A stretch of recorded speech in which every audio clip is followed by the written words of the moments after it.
Hello guys, cutie pie series official চ্যানেলটাকে সবাইকে স্বাগত স্বাগত স্বাগত। আর আজ আমি ওই যে ব্লগে নিয়ে আসলাম হচ্ছে কাঁঠাল চিংড়ি। আজ আমার এই দুটো তো খুব ভালো লাগে, আর আজ এই দুটো রান্না হবে। আমার তো খুব ভালো লাগে। আর তোমরা কিন্তু ভিডিওটাকে স্কিপ করবে না, পুরোটা দেখতে থাকবে। স্বাদ কেমন তোমাদেরকে এটা জানাবো। ভিডিওটা কিন্তু কেউ স্কিপ করবে না, শেয়ার করে দিবে, লাইক করে দিবে। কাদের কাদের এই রেসিপি ভালো লাগে কমেন্টে জানিয়ে দাও। এখানে কাঁঠাল সিদ্ধ হচ্ছে আর এক পাশে আলু সিদ্ধ হচ্ছে, ছোট আলু। আর সাথে রয়েছে চিংড়ি মাছ। এই দেখো চিংড়ি মাছটা কেটে ধোয়া হয়ে গেছে।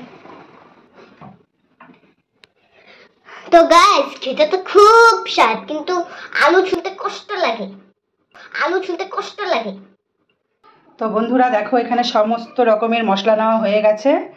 এখানে আছে শুকনা লঙ্কা, সে গোটা জিরা, তেজপাতা, হলুদ, জিরার গুঁড়া, গরম মশলা, লঙ্কার গুঁড়ো সামান্য পরিমাণে নিয়েছি লঙ্কার গুঁড়োটা, আর সাথে আছে লবণ। তারপরে এখানে আছে পেঁয়াজ কুচি, টমেটো কুচি, রসুন, আর এখানে আদা, রসুন, লঙ্কা, টমেটো পেস্ট, সব রকমের পেস্ট রয়েছে। চিংড়ি মাছ ভাজা হয়ে যাচ্ছে, তেলটা গরম হয়ে গেছে, শুকনো লঙ্কাগুলো ফোড়ন দিয়ে দিলাম। এখন গোটা জিরাগুলো দিয়ে দিচ্ছে, তেজপাতা, ধুয়ে রাখা তেজপাতাগুলো দিয়ে দিলাম।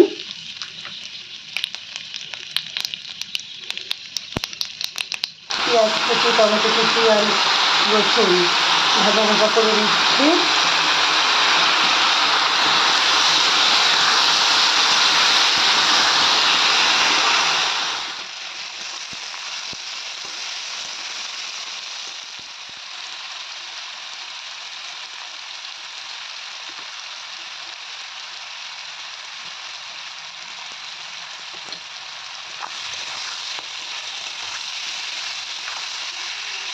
এক এক করে সব রকম মশলা দিয়ে দিলাম এখানে। তো গাইস দেখো, কাঁঠাল চিংড়ি রেডি হয়ে গেছে। আমাদের কাঁঠাল চিংড়ি খুব গরম।